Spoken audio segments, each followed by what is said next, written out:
Okay, so the first thing you want to do when you're doing script is, of course, write out the phrase in block capitals and make sure it's spelled right.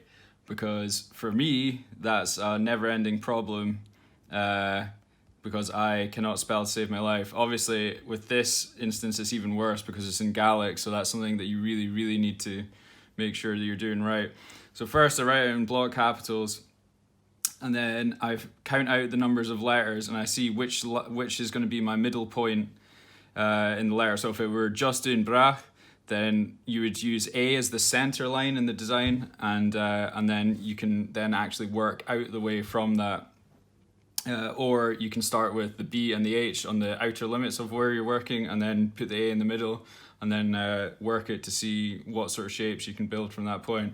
In this instance, because it was 3 words, I decided I'd stack them somehow. So then this is like a really rough, tiny little sketch on how that I would do that. And then I started getting a little bit more flamboyant with it down here. The reason that I do things really small like this first is because when you're trying to build like what will become an overall design and basically get an idea for what the whole shape of it's going to be, if you draw something at full scale, then you can only ever really look at something about, this size. So if you're having to draw lines like that, then you can't really get a feel for the overall shape of the design. So what I do is I do it really small so I can build like a scaffolding for what I want to do, and then be able to see it all at once as I'm sketching. So here I decided that I was going to actually try and drag it down and make it a much more portrait type design. So I put the A from brach in right at the bottom here with these like crossed bars, and then drag the rest of it down, and I slid in the goo in between there. So then the most important thing that I can teach anyone about drawing is this technique of do something really rough, put another bit of tracing paper over the top, or make a new layer, make the last one opaque, and then start refining, and then just doing that over and over and over again. Because ultimately, the more work you put into everything that leads up to the final piece, the better the final piece is going to be, and you'll have more, and you'll actually learn more about how you structure things doing it that way as well. So now what I've done is made it slightly bigger, and then so I can refine it even more, make all the little pointy guys in there, and then add all these little extra lines just to give it more structure. Oh, this way.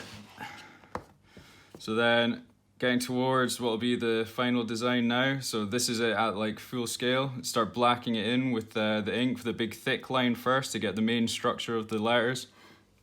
Then after that, then I can go into using the thin liner to get all the pointy little jaggy bits, and then the thinner and thinner lines you get, then it looks, the eye can tell that more effort has gone into it, and it looks more refined. However, you don't want to be going too mental with this, and then you completely lose all understanding of what the word might be.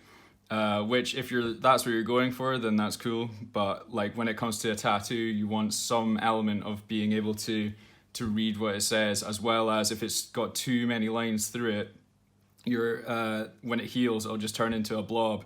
So you want to have enough space that the tattoo will heal nice, but you want it to look as gnarly as possible because it looks cool as fuck like that.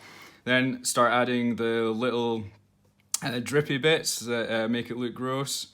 And then maybe some little cobwebs coming in here as well after. Yep, little cobwebs. And then some splishy splashy dots.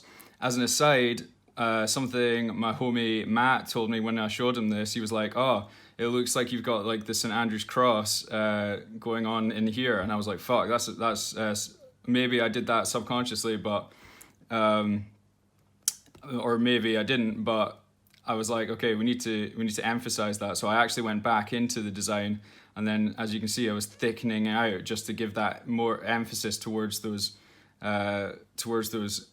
crossing lines there.